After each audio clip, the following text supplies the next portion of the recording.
I know you have said we must respect the Constitution, which we must. And I gave my undertaking to the country that there will be no disappearance of Kenyans. I gave that undertaking. There will be no Kenyans in Rivayala. There will be no Kenyans in Tana River. There was a time we had 30-something bodies of Kenyans in rivers. That will never happen under my watch. And I have said this with clarity. If there is any Kenyan who has disappeared, I want people to step forward and say, Kenyan so-and-so has disappeared. I would be very happy to deal with it. Because under my administration, I have said there will be no disappearance of Kenyans again. There will be no extrajudicial killing of Kenyans.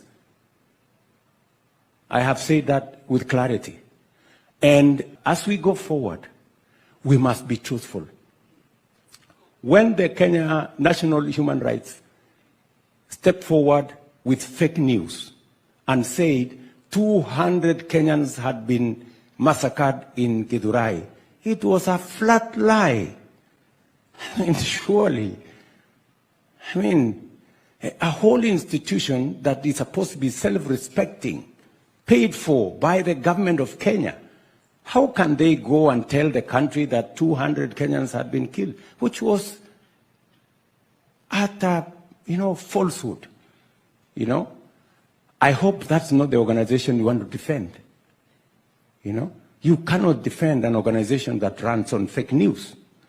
And I will call them out, as Kenyans should call them out. We must stick to what is true. 42 Kenyans died, very unfortunately, in the events of the last 1 month. They shouldn't have died. Some of them in situations where the police were involved. Some of them in situations where criminals were involved. Some of them in different situations.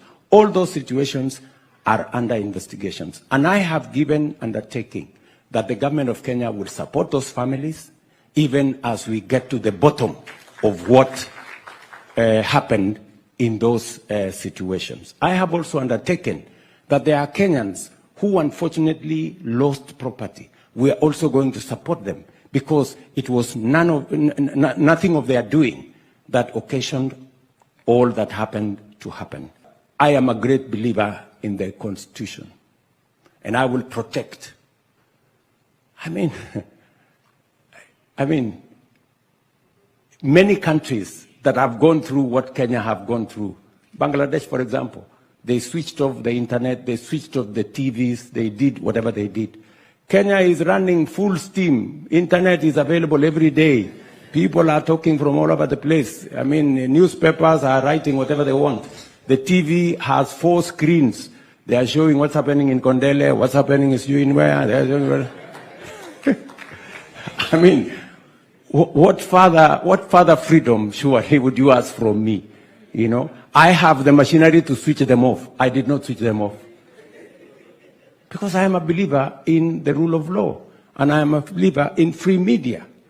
That's why the media can go out and demonstrate and call me names and do whatever they want. Doesn't bother me.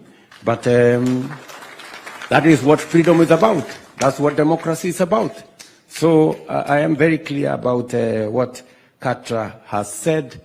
All you have said that has really come to me is the young people who were out there did not have colors of parties or regions or communities.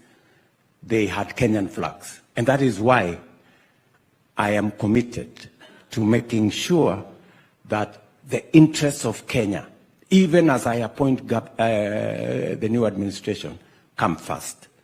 What do we do about Kenya first? So that is what I wish to say. Asante sana.